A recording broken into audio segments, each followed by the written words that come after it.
Welcome to another edition of Showtime with Coop.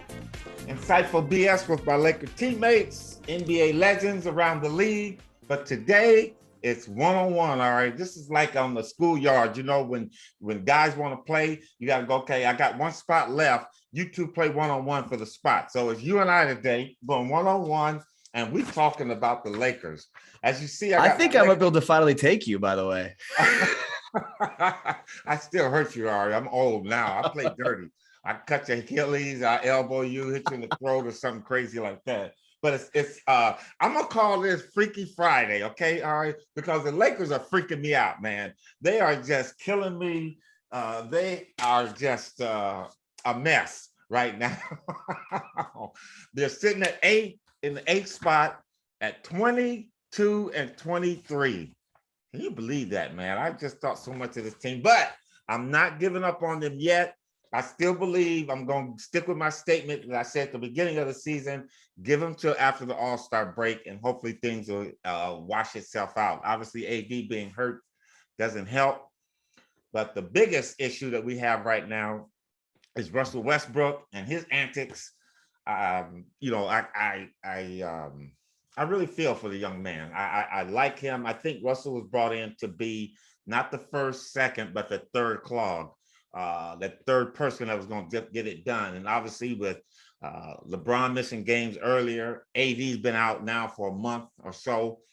That pushes him up to number two. And I don't think he's set to fit that bill. As I told people, when they brought in Westbrook and Carmelo Anthony, they're bringing in players that doesn't understand how to win a championship. And I really do believe that they're starting to groove into that. But being cast in that first limelight and then all the limelight being put on Russell Westbrook, being here in Los Angeles, his hometown, has forced him to go back to his old ways. And to win championships, you have to sacrifice. You have to sacrifice part of your game. And that's something that he's not willing to do or can't do. And that's causing for all the chaos that's going on here now. His benching in his last game against the Pacers, not being able to play. And one thing I want to talk about in a few seconds is about the Lakers' best defensive lineup. It's not Westbrook. Your thoughts? Westbrook is such an interesting player and has been his career. He's such a good player. He's just athletically on another level, and the power that he has. I mean, but this has kind of been his issue his entire career. And this is the reason why such a good player has been in so many different places, because they just can't figure it out with him. And look, I put some of this on LeBron in terms of leadership. Like, there's a responsibility for LeBron to try to guide him. Now, I'm not there, so I don't know what LeBron is doing from a leadership perspective to try to change Westbrook. But this is the kind of player that they were getting. It was on LeBron and the other leaders in the team. But I mean, don't you agree that you've got to get him to buy in early, because this is who he's been in his career, a great player, but not a winner, because he's just his own offensive ecosystem. You can't really scheme off of him because he's just a whirling dervish of craziness, and you kind of take it, the good and the bad with it. That's how he's been his entire career. Well, I think LeBron has worked with him. I can see the change a little bit, and it doesn't help that AD is out. I think that really throws a wrench in everything with him being out. I think Russell being that superstar player that he has been and still is in the league to a certain extent. He sees that AD is out, LeBron needs help, but to win a championship, you don't have to take that burden on your shoulders and just go whirly dervish in there and try to win it all. No, you can't do that. That's where I think he has to understand, what does it take to win a championship? It takes sacrifice. I have to sacrifice a little of my game, and sometimes I have to sacrifice my offense, which he is not willing to do, which is creating another problem because, and we talked about this before, I did not know he was not that good of a perimeter shooter. I did not know that. The only shot he has going for him now is that left side of the basket bank shot. And if he's missing that, then his whole game is going downhill, because teams now are backing off of him and they're playing him for that drive and they're taking that away. And when he gets in there, now he's seeing a double, triple team, which is causing him more dilemmas because he's not able to score. So if he's not scoring in transition, he really hurts you in the half court set. And sometimes Bob McAdoo used to tell me this, Coop, I may not be the best defensive player, but my offense is my defense. So what does that mean? I'm such a good offensive player that it doesn't matter that I don't I play give it up defense? at the other end because I'm gonna get it back at the other end. So I think he can't think that way anymore. So I think Russell needs to go back to that old school adjective that my high school coach used to tell me.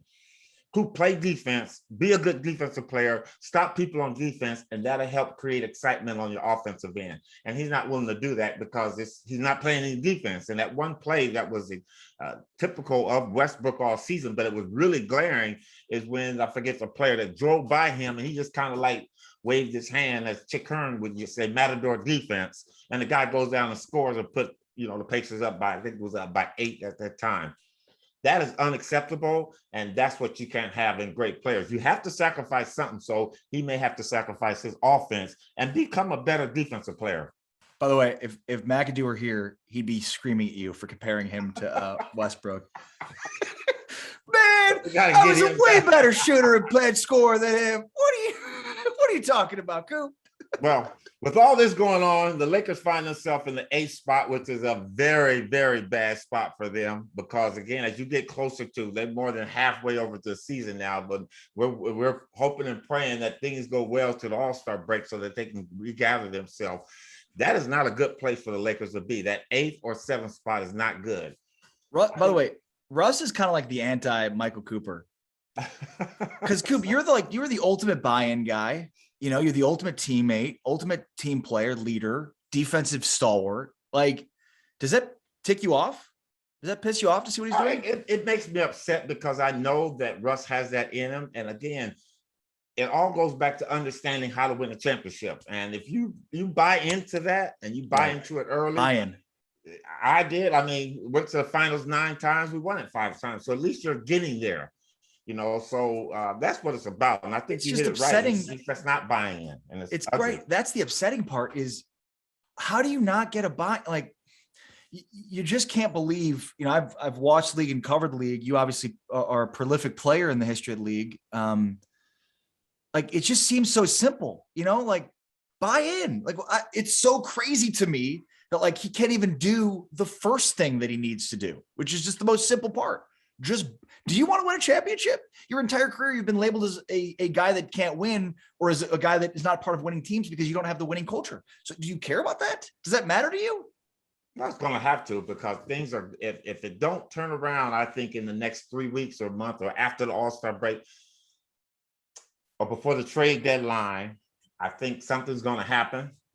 I think with Russ, I think part of his problem is being back here in LA and trying to show all his friends and family and everybody there that I'm still that guy. And to win a championship, again, you have to sacrifice. And usually older players can do that. I think Michael Jordan, you got a chance to see him when his athleticism was weighing down. Michael started counting on his teammates a little bit more, moving closer to the basket, posting up, became a very good post-up player. Same thing with Kobe. So I think Russ has to understand that, and you got to get out of that me, myself, and I attitude right now. And I think you get in because it's wearing on LeBron. You can see it on his face now when Russ do certain things that are detrimental to the team. LeBron kind of like gives that. And it's sad. It's sad because I really thought that bringing all those 4 guys here, Carmelo Anthony, and we're going to get on him next because he's the next one.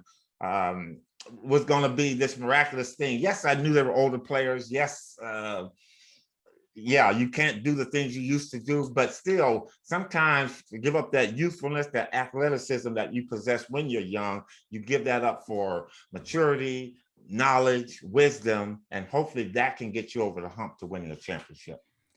Do you want to get in Carmelo? Because the other, there's some of your former teammates there's some drama here between your teammates. So what do you want to get into first? Carmelo we can do Carmelo. I think Carmelo, and I never say Carmelo's a quitter, and I don't know what his injury is, and I hope it's not that bad.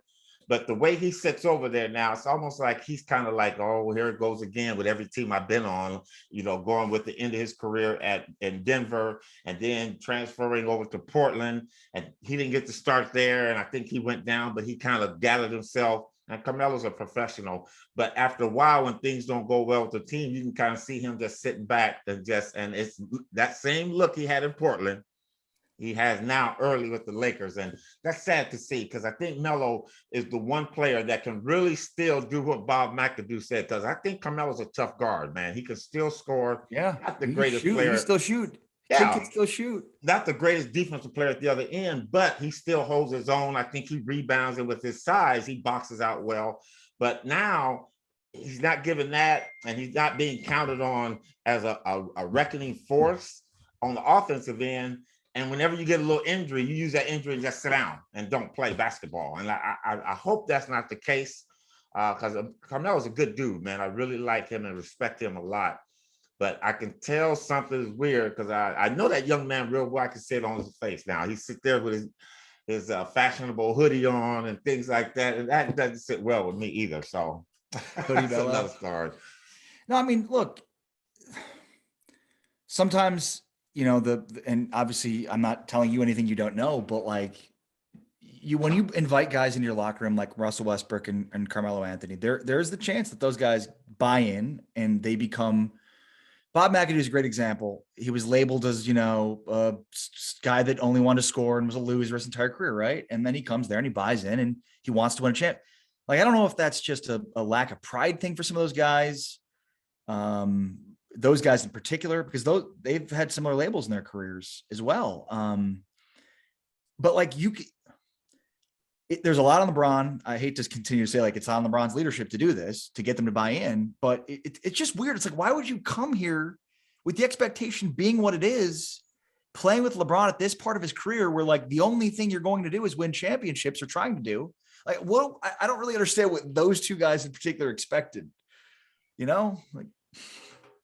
I don't know. I'm like you, all right. I do. When you come to LA is not a regular team organization. Right. LA, right. When you come to LA, Boston, I think Golden State is establishing that rapport about its organization. Now, when you go to these organizations, it ain't about just competing. It's not about winning the Western Conference Championship. It's not about making it to the first round, second. It's about getting to the finals with an opportunity to win. And if you don't understand that, then you need to go and play for the other teams. But now all these other teams, Memphis, Minnesota, I really like them. Chicago, these teams are starting to reestablish themselves with younger players, and those younger players are learning how to get there. And once they get that taste in their mouth about this is what it takes to win a championship, they're not going to lose that taste. That's something that you're going to have to do. So people coming into the organization are going to have to buy in or get bought out. And I think that's what's getting ready to happen with the Lakers, unfortunately, trying to see down the road, because they're going to have to make a move. And if they don't, then heads will roll, and it'll start with Coach Vogel's. Maybe even higher. It might go up to the general manager. So that leads me to sort of the, drama with your former teammates. So couple of weeks ago. I saw where Magic, after the big ugly loss in Denver, Magic tweeted, Jeannie Buss deserves more, which she does, because she's following her father's legacy and establishing what we have at the Lakers. And then LeBron coming back saying it's on me. Yes, I do. I haven't heard anything after that. Is there more after that? So the full tweet from Magic, this was last Saturday.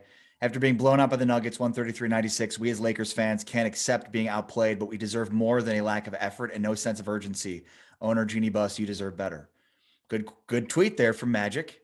Damn good tweet. And I will tweet that, retweet it. I'm saying that again. Totally. I think it's absolutely right. And I mean, you guys, you in particular, but the Showtime Lakers, like that's everything that they exemplified: winning, culture, effort, urgency. I mean, that's Showtime. I'm respecting that Laker uniform, man. Putting that on, respecting where you are. And you know what? Not gonna win every game, but you damn sure better play hard every game. You better do what it takes to win every game. Dive on the floor, and you don't see that. So Kurt Rambis is kind of taking on more of a larger role, and I'm not even sure if you're even sure what his actual role is, but he started to sit on Frank Vogel's meetings now, coaching meetings. I think I'd imagine he has an idea of how he thinks they should be playing. That's a weird dynamic, isn't it?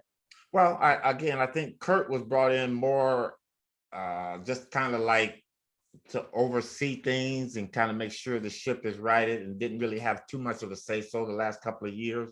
But again, Kurt has won championships. Kurt knows what it's about. His wife is up there in the hierarchy. So Linda, she's definitely has her fingerprints on what's going on with the Laker map. And I think with Kurt standing in there, and yeah, so that's why I said things are getting ready to change now because it's an emergency time. This team wasn't built to be a 500, a minus 500 team. This was supposed to be a 500, 600 team. We knew there was going to be some struggles because, again, AD is always injured. That's his career profile. LeBron's going to load management, set out some games. So it was going to be a struggle. But to be at the bottom of the list and possibly going to sink even lower because they're on a tough road trip now, going into the All-Star break, it's going to be hard. So, yeah, things are changing and people are assuming different roles now. And then on this front, did you see or hear what Charles Barkley had to say on TNT about this? No, I did not. Okay, so here's Barkley on the Lakers' current situation. This was on TNT's Inside the NBA on Thursday night. I just want to say, so I never root. Because I don't care who wins. I mean, I just want the season to be over so we can go play golf and fish. All right, let's. But I root. The Lakers are such wussies, and I only say wussies because I can't say the word I want to say. I know. The way they have tried to throw Russell Westbrook and Frank Vogel under the bus is just really pissing me off. And I got to tell you something. Oh no! Hey, we've got a guest standing by. Well, the Lakers still suck when we get back from this interview. Okay. Well, he was playing. I'm still mad. Now listen, I'm not going to sit down like all these clowns on other networks got their head up the Lakers' booties. Now they're blaming Frank Vogel and Russell Westbrook. Listen, the people up top who put that trash together are running and hiding like cowards, saying, oh, it's Frank, it's Russ. You put all them old geezers out there. Listen, the best guy other than LeBron in the last month has been who? Stanley Johnson. Yeah. And for y'all to be bringing a guy who was on the street and he becomes your second best player and the general, whoever running that trash out there getting away, it's ridiculous, man. I just want. He was so.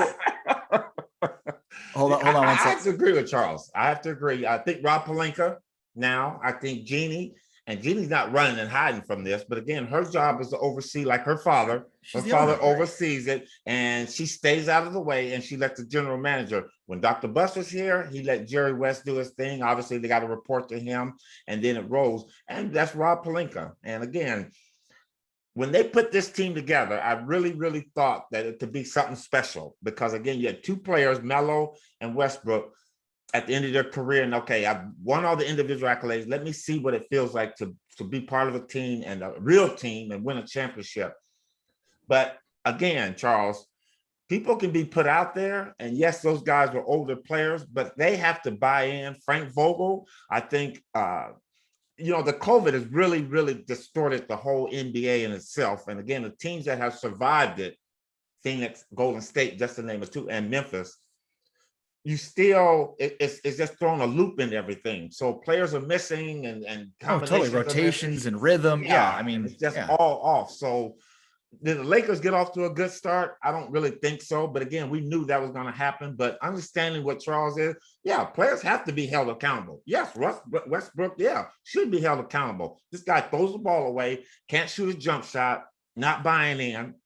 Coach Vogel been in and out, and it's hard to have some consistency with your coaching staff and then putting that forward to the team. So I like a lot of things Charles has said, but I do disagree because you got to remember, Charles ain't never won a championship either. So he don't know what it's like. And again, for him to make his statement, that's his own opinions. I respect his opinion because he's one hell of a player that's ever played in this league.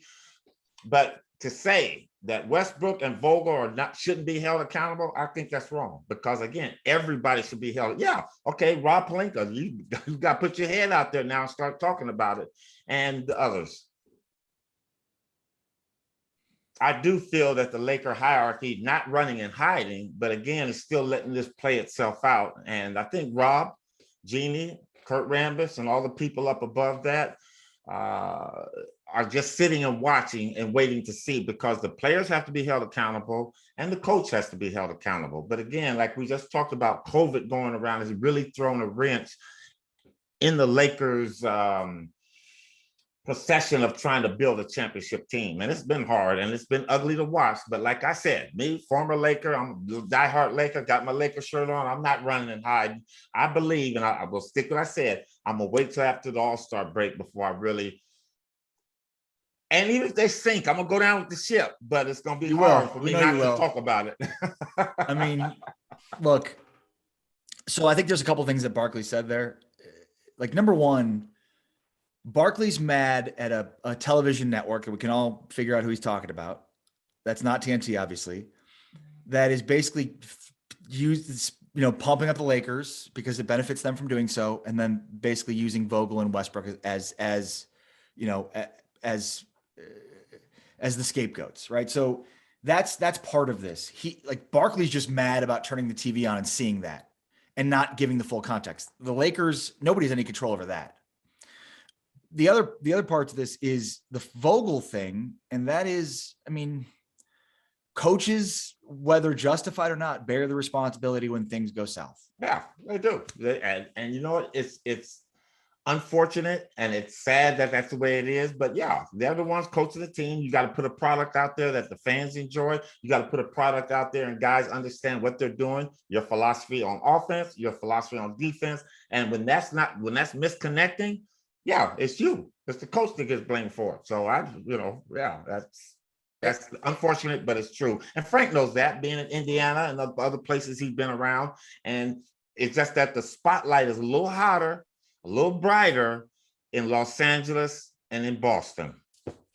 Very true. And definitely for Lakers too. I mean, the Dallas Cowboys, Los Angeles Lakers, New York Yankees. I mean, those are your premier franchises in all of sports in the world. Now, with all that being said, Coop, they still have LeBron, right? Like, LeBron's still in the Lakers. Yep. He's still really good. Last I checked, still playing really good. He's holding his own for a guy that's plus 30, over 35. He's played 2 Michael Cooper careers throughout the play, whether it be the playoffs and the regular. Sure. I mean, holy cow, he's played a lot of games and minutes if you include the playoffs. If Anthony Davis can just get healthy, honestly, if you just Westbrook can pay him, even if you can't trade him, just pay him to go away. Melo, the same thing. I'll still take those two. If Anthony Davis can stay healthy, I'll still take those two. As bad as it looks, those two with a bunch of role players can figure this thing out, Coop. I do believe it. I'm with you. And I think you got some young players like Monk that's coming into his own, still kind of erratic, and he's making mistakes because he's learning how to do this. I think you got Avery Bradley still up. I'm still waiting to see Kendrick Nunn come and play. I think he's going to add a different dimension to them. But again, it's all about injuries. Obviously, the Lakers are bombarded with a lot of injuries. And when you have one of your key people, AD, being injured, but again, his injuries are freakish and real unfortunate. You just go ahead and roll with it. But I'm with you. I'm going to stay with the Lakers. I don't like what I see, but I'm accepting of it because that's the nature of this game. We went through it after the 80s. We went through a little slide. Nick Van Exel, Eddie Jones, that period. Then we brought in Shaq and Kobe, and they blew us out of the water. And then Shaq leaves, and then we kind of go through it. And that's where we are right now, is kind of finding our way through this because we brought in LeBron and AD. They get the championship done. So I'm on. How you gonna do Nick and Knight and Eddie Jones like that? Well, I was coaching that team, and that team never bought in with who was the coach? Dale. The coach. I forget his name right now, but he was really trying to work with that team. Nick Van Exel, Eddie Jones, Eldon Campbell. I thought we had a good mix right there, and Nick was so defiant all the time that it just really never panned out the way it should have. Del Harris. That was the period that Del Harris, he had to go through that. And right then at the end, when it looked like the bottom was about to fall out, the Lakers, Jerry West pulls a miracle out of the hat with Kobe Bryant. And even Kobe couldn't help that as they did their slide and their wiggle worm until Dale left. And then you bring in some more players and Shaq comes, and then the whole thing turns around. So I think what you're seeing is that point of time. You kind of want to deny it, but again, it's happening. Well, and this is what makes the NBA so compelling. It's a talent-driven league, but as you know, Coop, it's about the egos and the locker room and like that, you can have a ridiculously talented team, but if the egos aren't working, and egos clash, I mean, I'd say a coach in the NBA probably more responsible for getting buy-in and egos to work together more than anything else. Schematics be damned. Yeah. You have a coach that understands the mentality of how to get like guys to defer egos and buy in, then you've got a great coach, and that's a really difficult thing to do. And then it helps when you're a star player like LeBron is able to help those guys with the transition coming from bad teams to a good team and help them understand what it takes. But Ari, enough with the Lakers right now. I'd like to switch to one more little thing before we go. And that is, my wife was showing me something. I'm not big on Instagram and all that internet stuff and social media stuff, but she showed me that Michael for people Cooper, that are listening to this, Coop does not do, he doesn't do any of his Twitter. He doesn't do any of it. He's. I comment when tweeting. My wife asked me, but I don't do it. Right. Say, what do you want to say? So I give it to her. But yeah, so it's Coop's words. He's just not doing it. Exactly. But she came across something that just really made my life happy. And right now I need anything to make me happy the way the Lakers are playing. And I think all of us need that. So I'm going to pass this little bit of happiness to our listeners out there. All right, I made the all-time Laker assist list, the top 10 Laker assists of all time. And the number 1 player is Magic. The number 2 player is Kobe. The number 3 was Jerry West. Number 4 was Norm Nixon. And number 5 was your boy, Michael Cooper. I ran around the house. I wasn't naked. I had my shorts on. But I ran around the house and I was yelling and stuff. Number 6 is Kareem. Number 7 is Elgin Baylor. Number 8 is Gail Goodrich. Wait, you didn't know this? I did not know this. And number 9 is James Worthy. And number 10 is so I was so elated about this, and I was watching the game. It's a Pacer game. I was watching it, and I just got excited. Well, it was right after the game, and I was kind of sad. And then my wife showed me that I got excited again. You're probably on multiple aren't you on like their all-time steals list? I mean, what do you like? These are. I don't look at that stuff because I don't go online. You didn't Google know that you were 5th of the all-time Lakers assist numbers. Assist number 5. All right, that is something special, man. I never really thought. It's incredible. When you first brought it up, I was like, "What do you mean? It's a number? Like you just go look. Like how do you mean you? Like I thought you were saying like they made a list of like the great passers, in like Lakers history, and you were on it. I did not know, man. Number 5, I moved into the starting lineup. I was a 6th man with the Lakers, and I moved into the starting lineup. Number 5. I was excited about that. I can't wait till the list come out for all-time rebounders. Magic, Kobe, the logo, Norm Nixon, and you. And Cooper Loop. Chick Hearn would I wonder what he would say. Wait, the funniest thing is you're only ahead of Kareem by 6. I have the numbers, and I don't care. Oh no, 14. My position, I don't care. And see, Kareem will never pass me because he'll never play again. So and you've got 3,666. So you got the devil too. You're stuck on the devil. My God. You got to return and get one more. Listen, I watched Magic in practice and in games, man. I knew how to pass. I always tell people I was the 2nd best passer in Laker history, not the 2nd. Coop, you're number 5. So I'm okay with that, man. So were you a combo guard then? Was that what you? Well, I came in as a small forward to play behind Jamal Wilkes. That was my position when I first joined the Lakers in 1980. Well, 79. I was hurt. Right. 80. But I was coming in to replace to give Jamal a breather. Then they got rid of Norm, so they moved me over to play behind as a shooting guard. To be out there with Magic because it made us a little taller. And then when they brought in, who they bring in, Butch Lee or somebody like that to come in behind Magic. He wasn't a good point guard because Butch was more of a scoring guard.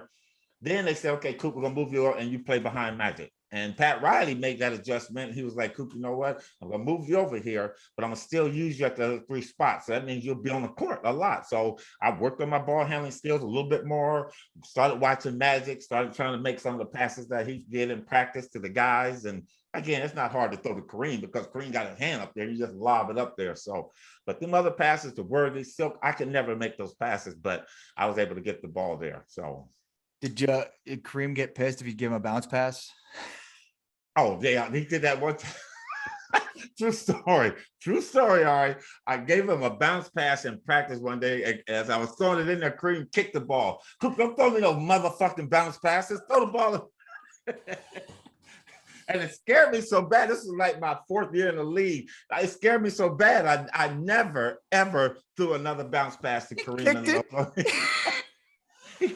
This is in practice. We're practicing. So I thought a really nice bounce pass. He kicked the fucking ball all the way over to the other side of the court. You were at Loyola Marymount. They got 2 courts on the other side. He kicked it all the way over there. Coop, don't throw me no fucking bounce pass. Throw the ball in the air. That goes back from when he was playing with Wooden, because Wooden wouldn't allow players to throw him bounce passes. So, as fundamental as Wooden was, you weren't allowed to throw a post player a bounce pass unless he's shorter. If you're taller, you have to throw it in the air. But like if Magic or somebody like that, Norm Nixon is posting up, then you can give them a little bounce pass. But you're just not gonna take if you throw it high. Like Kareem's like, I'm 7'6", dude. Exactly. Like nobody's throwing a fucking ball around my knees, man. That's amazing. So there you have it. We're gonna end on that note, all right, because it's always nice to end when you're talking about the Lakers. Wait, hold on 1 second though. 1 second. So it's funny though, because we hear all the time now, like they play positionless basketball. The modern NBA is positionless basketball. And so what you're saying, Coop, is you played positionless basketball in the Showtime Lakers, right? Like that's what you're saying. You played a bunch. Right.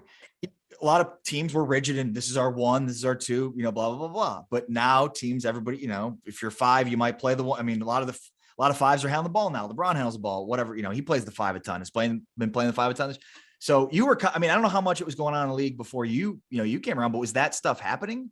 Like, because what you're describing is, you're playing 1, 2, 3. I mean, you came in as a 3, you ended up at 5th in the all-time assist numbers for the Lakers. Was that backup common? Point guard? And that's a great note that you made there. All right. Right now, when I work with young kids in AAU basketball, and I had this one kid, I'm not going to mention his name, but he was kind of a big kid for them. This was like 4 years ago. And he kept telling me, Coach, you got to teach me how to be a guard. And I was telling him, I said, son, listen, I'm going to teach you how to be a basketball player. Okay. I'm going to teach you how to do it, to play it. Right. The height will determine what position you play. And I guess he wasn't getting it, but the kid ended up leaving my program. Now, all the kids he came in there, my son included, all of them have exploded now since then. And this kid is left behind now. And now he was upset about it. So what I say about kids and teaching high school, college, learn how to be a basketball player. Your height will determine what position you play. Yeah, and your skill set. So if you get all that skill set and learn how to play, and that's what I'm talking about, be fundamentally sound, know good defense, no ball handling, know how to box out, know how to post up. Some guards don't want to post up. Why don't you want to post up? And my son, Dad, why am I? Coach, you need to know how to post up, dude. Right. Right now, you're in the house. 6 feet That's tall. Why. In 4 years, you might be 6 or 7 feet tall, and you got to learn how to post up. So that was the thing that I learned in high school from my high school coach, George Turner. He passed away about 3 years. He taught me how to be a basketball player. And that was very, very important. And that's what I respect and appreciate so much about Kareem, because at Power Memorial, then going to UCLA, Kareem was taught how to be a basketball player. And that fact that he kicked the ball out of there, yeah, that's a sign of being a basketball player. Good basketball players know who to throw it to and how to throw it to people in the post. So, it was a great story. But that was what happened to me. Came in the league as a small forward, went out of the league as a backup point guard, but yet I was able to play all 3 of those positions and sometimes a 4. When we went to our small lineup, I was a 4 player sometimes, depending on who we were playing.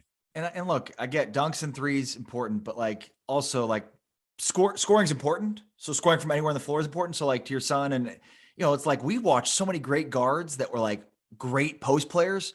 Or if you're 6'4", 6'5", 6'6", and you get a 6-foot guy in you, mouse in the house, right? 5'11", get down to the block and go. It can't always just be about threes and dunks and layups, right? I mean, and you know what, Ari, also the old art of setting a pick, like a cross pick on a big, kids don't understand how important that is. And now you watch the NBA and you'll see a guy and all of a sudden the referee's pointing the other way as a legal pick. There are things that you have to learn. And all of that goes with learning how to be a basketball player.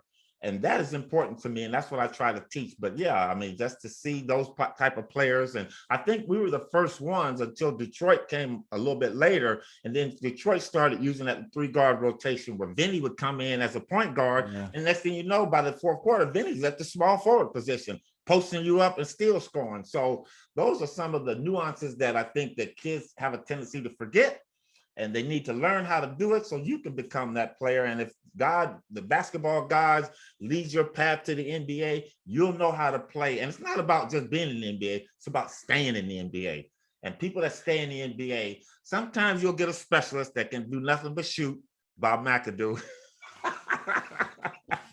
And then you get like a journeyman, Kurt Rambis, because he understands how to play the game, is there for 13, 14, 15 years. And that's the fun part about this game to me. Man, I can talk basketball with you for days. All right, I got some more stories. And like, you brought that one out of me, the Kareem. I totally forgot about that one, but the ball, my memory fade comes and goes. Lesson learned. Lesson learned. Oh, I never threw it to him again because I knew if that were to happen, I wasn't going to play anymore. Right. Our play was fist up. Fist up was to get to this picture here. Get the ball to Kareem so he can throw that sky hook on your ass. It's funny you even needed like a side for it. You know, like Riley should have just been like, yeah, throw it to Kareem. Like it would have made a difference. Our call was this for Kareem. When we want to go into it wasn't no 5 up, 5 down. It was fist up. And everybody in the arena already knew where we were going. When we put our fists up, we knew where we were going. And so it wasn't nothing you could do. You couldn't front the guy. You had to play behind him. And when he got it, Kareem was such a prolific passer that he didn't care because he was double teaming and he was going to drop it off to somebody else. So that's Laker basketball. He was a good passer, not as good as you, though. Oh, that's right, baby. Number 5 on the list. And then 14 more in his career. Well, Ari, I'll tell you, we have to laugh about this because we would be crying if this was not. I'm glad you brought this up to live in the show because you're right. It was a depressing first 15 minutes, and now this has become a really fun show. Good work, Coop. Hey, you know what? Lakers. Well, I'm not gonna say they win the championship. I'm gonna put myself way out there, but the Lakers are gonna do better. All-Star break. We don't All-Star break. They get Anthony Davis healthy and consistent. Lakers gonna win the championship. I'm gonna put it out there.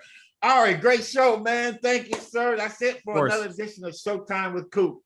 And Insightful BS with my boy Ari today.